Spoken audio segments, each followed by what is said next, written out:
Porter un regard sur l'évangélisation à l'étranger, plus précisément en Syrie, au Sénégal, à Madagascar. Donc dans des situations, vous le verrez, qui sont quand même très complexes, où les spécificités locales sont très importantes, très différentes de ce que nous vivons nous, ici dans la Drôme, et qui pour autant ont matière à nous éclairer. Et c'est pour ça que nous avons également parmi nous 2 personnes du diocèse de la Drôme qui rebondiront, qui nous apporteront un éclairage sur comment cet apport, ce regard, ce vécu à l'étranger peut éclairer notre engagement dans notre témoignage évangélisateur. Alors, sont avec nous Pierre Charignon, qui est vicaire général du diocèse, et bientôt Fidei Denum, Pierre. Donc, je te demanderai évidemment d'évoquer quand même cette perspective-là, ça me paraît important.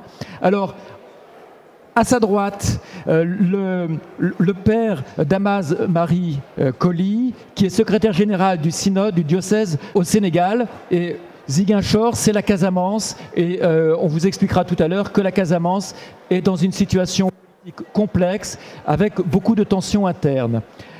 À sa droite, la sœur Claire-Marie Ravao Rivamanana, qui est sœur trinitaire de Madagascar et qui est animatrice JOC ici dans la Drôme depuis quelque temps. Donc, elle nous témoignera à la fois du vécu de Madagascar, comment on vit en chrétien, quel est l'engagement des catholiques à Madagascar, notamment dans les milieux très pauvres, et puis comment elle transpose, quel regard elle porte sur son vécu dans la Drôme, à la lumière donc de cette expérience malgache.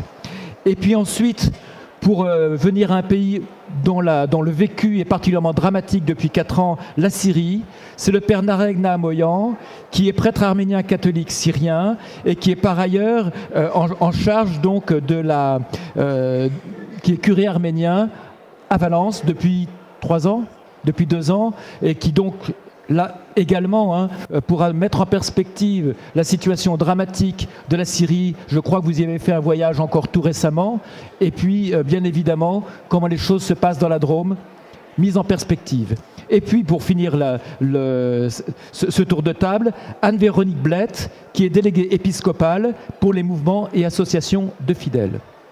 Il y a beaucoup d'adeptes de la religion traditionnelle et ils sont très ouverts au christianisme, et c'est là où l'évangélisation est plutôt axée.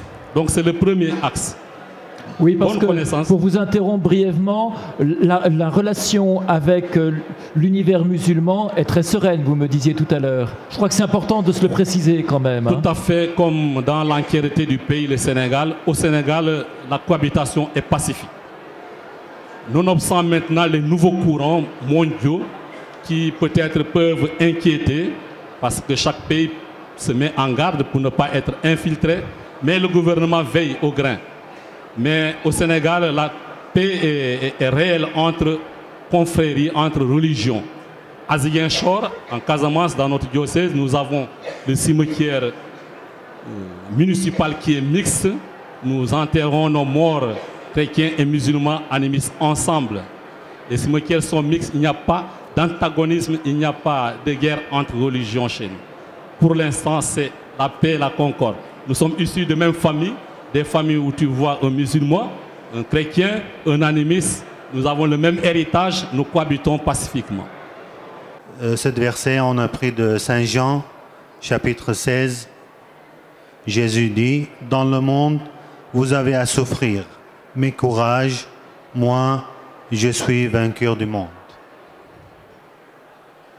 Je pense que pour nous, cette parole, cette phrase qu'elle a prononcée Jésus, aujourd'hui, les chrétiens de la Syrie, c'est pas, il aime beaucoup entendu cette parole, mais je pense qu'ils vivent cette parole. Parce que dans une guerre civile, aujourd'hui, moi, c'est ma 2e année à Valence, j'étais en 2011, 2012 et moitié 2013, j'étais en Syrie. Je viens dans une région qui s'appelle l'antique Mésopotamie, d'un village qui s'appelle Kamishli, se trouve sur les 3 frontières syriennes, irakiennes, turques. avec une population de 300 000 habitants. La majorité sont des Arabes, sunnites. Il y a une grande communauté des Kurdes et il y a une communauté des chrétiens qui on est sur 10% des chrétiens orthodoxes, la majorité. Et avant, pour nous aussi, des chrétiens et surtout syriens, on ne sait pas bien beaucoup de choses de la guerre. Parce que vous savez, avec le régime, notre régime de Assad, il y a plus que 40 ans, on a la paix. On vit dans un pays qui n'a pas beaucoup de grandes guerres. Mais aujourd'hui, c'est la 5e année. Moi, j'ai vécu et je sais très bien qu'est-ce que ça veut dire une guerre. Pour nous, c'est vraiment aujourd'hui la communauté chrétienne, ils vivent cette parole de Jésus. Vous avez à souffrir. La communauté chrétienne en Syrie, ils souffrent. Hier, j'ai parlé avec ma famille. C'est le 10e jour qu'ils n'ont pas de l'eau. Merci Père Nareg. Alors, à Madagascar, je crus comprendre que le combat, la guerre, n'est pas face à la guerre civile, ce n'est pas de cela qu'il s'agit, c'est plutôt une guerre contre la pauvreté, ma sœur. Pour les familles chrétiennes, nous apprenons dans notre famille la foi, bien sûr, mais c'est surtout la vertu humaine, les services de nos frères. Et moi, je me rappelle, depuis mon enfance, que je garde ce beau souvenir, ce merveilleux moment où nous prions ensemble en famille et que les grandes sœurs ou les grands frères prennent soin des plus petits. Et je crois que c'est depuis notre maison familiale que nous apprenons à faire le lien entre la lecture de la parole de Dieu, parce que nous lisons la lecture de la parole de Dieu dans nos familles, mais aussi le service de nos frères, s'engager déjà si petits. Et je crois que si j'ai répondu oui pour accompagner la JOC dans le 2 diocèses, c'est que j'ai reçu tant, j'étais accompagnée par ma famille, par le mouvement de Neige. Et j'ai dit, l'évangélisation, soutenir l'initiative déjà à bas âge, et encore plus aux jeunes qui sont en recherche.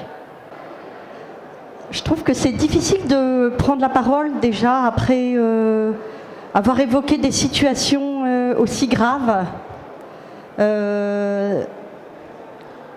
voilà, aussi pesantes. Notre vie ici est tout de même plus facile. Il faut reconnaître qu'on n'a pas de souci d'eau, pas de souci d'électricité, en tout cas pour la majorité d'entre nous. Je n'oublie pas que pour certains, c'est quand même, ça existe encore chez nous. On ne les voit pas souvent, mais ça existe aussi. Voilà. Je vois la pastorale des migrants qui acquiesce. Alors, aujourd'hui, on est rassemblés sur le thème de l'évangélisation. Et pour moi, l'évangélisation, c'est pas d'abord un programme politique ou une organisation quelconque. C'est d'abord peut-être la conversion personnelle de nos cœurs, la conversion de chacun d'entre nous. Et écouter des témoignages comme ça, vraiment, ça interpelle comment je vis ma foi dans des situations extrêmes. Alors, de ce que j'ai entendu, j'ai été très frappé d'éléments communs. La place de la parole de Dieu, une parole de Dieu qu'on a à écouter, à accueillir, et puis à prier aussi avec cette parole de Dieu. Donc, place aussi de la prière, persévérance dans la prière, alors particulièrement dans des situations dramatiques. Mais je crois que ça vaut aussi pour nous de garder cet esprit de permanence de la prière. Autre élément, la connaissance des cultures Donc c'est-à-dire pour nous aussi d'être le plus en phase possible avec nos contemporains pour pouvoir véritablement les rencontrer et dialoguer. Alors ça aussi, j'ai entendu ces mots, importance de la rencontre, du dialogue. Alors je me disais que rencontre-dialogue, pour mémoriser, ça fait RD. C'est comme les routes départementales. Alors ça peut être les routes diocésaines de l'annonce de l'Évangile aussi. Rencontre et dialogue, ça me semble deux mots-clés pour une véritable annonce de l'Évangile. Et puis, on a entendu aussi que des évangélisateurs premiers, il y a quelques siècles, etc., ont permis la constitution d'églises neuves, etc. Et ça m'invite aussi à donner beaucoup de valeur à l'échange entre les églises, et donc éventuellement partir dans un autre pays, dans un autre continent. De plus en plus, les populations sont instruites, et les gens vont à l'école, ils ont des courants de pensée, et aujourd'hui, l'évangélisation ne peut se faire que par le dialogue. Nous avons les commissions du dialogue islamo-chrétien, nous avons cette même commission avec du dialogue avec les religions traditionnelles africaines. C'est impératif aujourd'hui. On ne peut pas faire fi de ce dialogue, même si par moment il y a parfois des pasteurs qui sont réticents, parce que pensent-ils qu'on ne peut pas dialoguer, on ne peut pas prétendre dialoguer alors qu'on monologue, mais en fait, le fait tout simplement de reconnaître chez nous, c'est prégnant. Les fêtes musulmanes, nous rendons visite aux imams, aux grands imams de la ville et des villes, et l'évêque sort une circulaire, ainsi de suite. Vice-versa, quand c'est les fêtes chrétiennes, ils viennent nous rendre visite, et ne serait-ce que rendre visite à une personne, c'est une grande expression de dialogue, et c'est irréversible.